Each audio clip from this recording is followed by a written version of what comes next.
I guess we're doing Psalm 22. Thank you, Anthony, for reading it. It's 31 verses long, but we're going to be hitting a couple of highlights of that psalm. We're continuing in the Jesus in the Psalms series for the summer. For those of you who are visiting or just joining us today, this summer we're going to be selecting psalms, each man that comes up here on Sunday, so we can find Jesus within that psalm. And I picked Psalm 22 because it's known as a messianic psalm. So for me, it was easy, and hopefully you'll see that also as we go through some of these selected verses. Psalm 22 is a psalm of lament also, along with being a messianic psalm. And in addition to that, it includes, it concludes with high notes of hope and praise of God. So there's some lamentation. There's verses that you're going to fully recognize from the New Testament. And even though it begins with a lament, it will end on a high note. Certainly a complex psalm, but seeing Jesus in the psalm is significant for us as we do this study. Messianic prophecy, we talked about it in men's class this morning.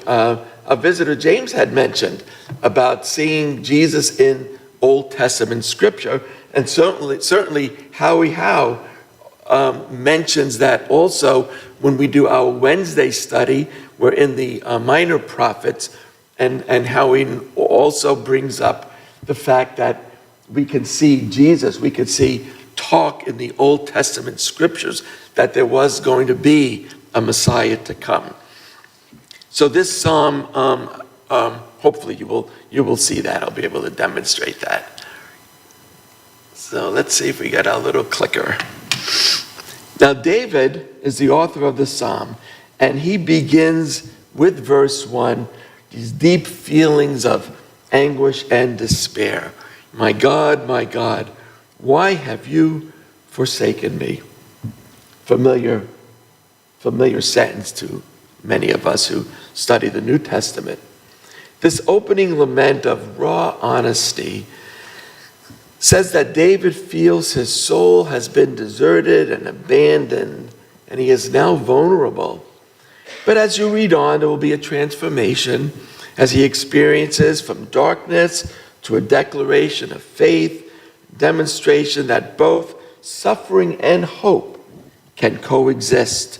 The truth that we understand, which is a great and powerful message for us, that we don't have one or the other. Suffering and hope is in our lives all the time.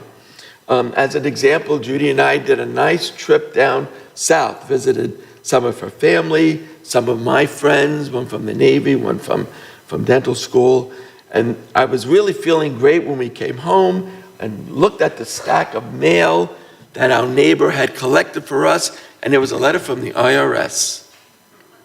Never a good thing when there's a letter from the IRS. So I went from joy to despair after I opened up that letter.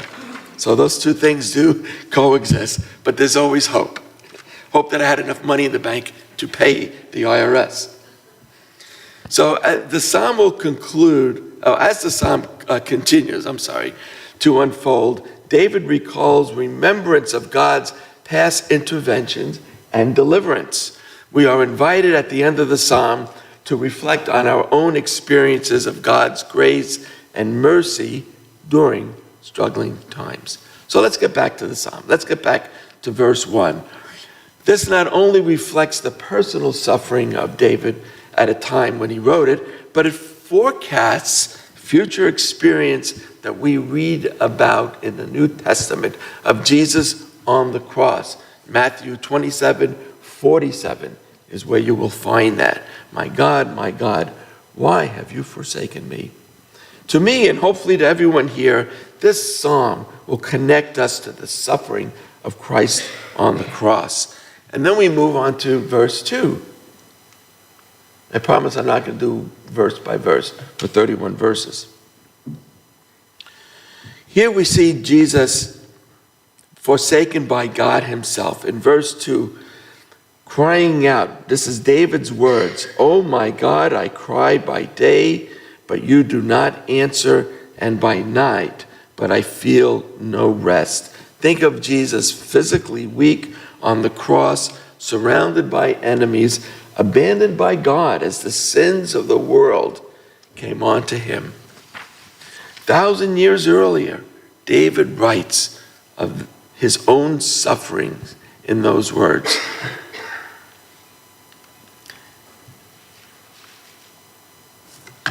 The next several verses, we will see a mix of prayers and a recollection of God's grace and mercy. So he'll go from, "I cry by day, but you do not answer, and by night, but I find no rest," in verse 2, to verse 3. "Yet you are holy, enthroned on the praises of Israel. In you our fathers trusted. They trusted, and you delivered them. To you they cried and were rescued. In you they trusted and were not put to shame." If we put these verses 2 and 5, I put them on the same slide just so we could see them juxtaposed. "I cry by day, but you do not answer, by night, but I find no rest." And then 2 or 3 verses later in verse 5, David praises God, recalling Israel's history when they trusted God and he rescued them. To you they cried and were rescued. In you they trusted and were not put to shame. So in pain, suffering, abandonment, the psalm says to me, and I hope to you, to stay connected to God.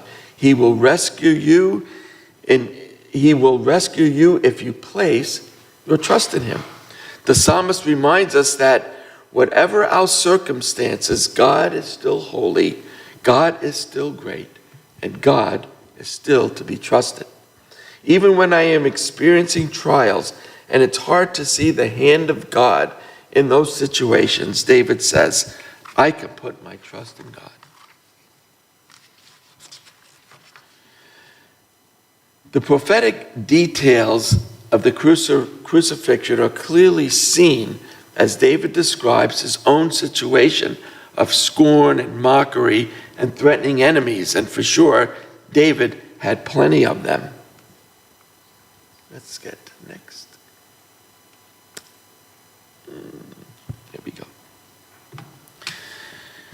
The hands and feet of Jesus were pierced with spikes by the Roman soldiers, and he was scorned by onlookers.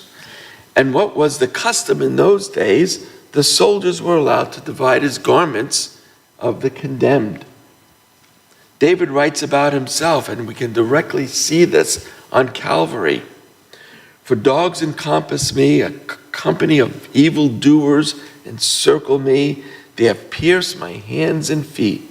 I can count all my bones. They stare and gloat over me. They divide my garments among them, and for my clothing they cast lots. But near the end of the psalm, David finds hope.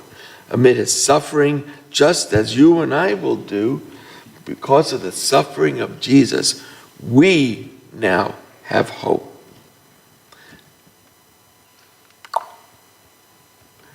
The psalm demonstrates that despair can coexist with hope that ends in praise and worship of God. Psalm 22 serves as both a personal and prophetic song, guiding you and me through suffering, encouraging trust in God, and pointing to the ultimate triumph of Jesus on the cross. David writes, all the ends of the earth shall remember and turn to the Lord, and all the families of nations shall worship before you. For kingship belongs to the Lord, and he rules over the nations. Psalm 22, again known as a messianic psalm, with many events described by David, pointing forward to the life and experiences to come of Jesus 2,000 years later. The psalm moves from anguish and abandonment to trust in God's grace, mercy, and ultimate deliverance, foreshadowing the suffering of Jesus and his triumph over sin and death. When you read all 31 verses, the full spectrum of human suffering and divine hope is displayed as David's lamentation is both personal and giving us a glimpse into the future. We as the readers are left believing that even in the darkest moments, God's deliverance and faithfulness will prevail. Psalm 22 serves as a reminder that despair does not have the final say, that our God is righteous God. He is king and ruler over all nations, and for us to find hope, mercy, and grace when we put our trust in him.